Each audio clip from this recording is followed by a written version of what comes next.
Hello, it's Joe Follico again, Principal Futures Broker at Insignia Futures and Options. Today I will be explaining another advantage of investing in commodity futures.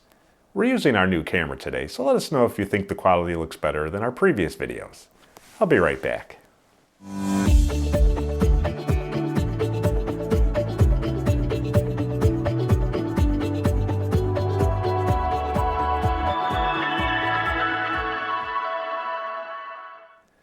As we all know, market-moving news events can occur at any time and any day of the week. An advantage to trading commodity futures and options is that most major future markets are open for trading 23 hours per day, Sunday through Friday. These trading hours can enable investors to react quickly if necessary. For example, if a significant event occurred on a Sunday night that could potentially affect the price of oil, futures traders would be able to trade in or out of crude oil futures or options immediately. They would not have to wait until Monday morning to place their trades.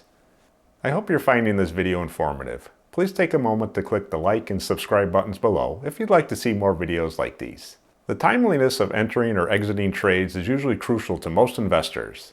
Although there is always a risk of loss when investing in commodity futures and options, the availability of 23 hours, 6 days per week trading can give you an edge. This could mean less time waiting for a market to open and more time taking advantage of trade opportunities. If you have any questions, please leave them in the comments below or feel free to contact me directly. I'll be happy to help.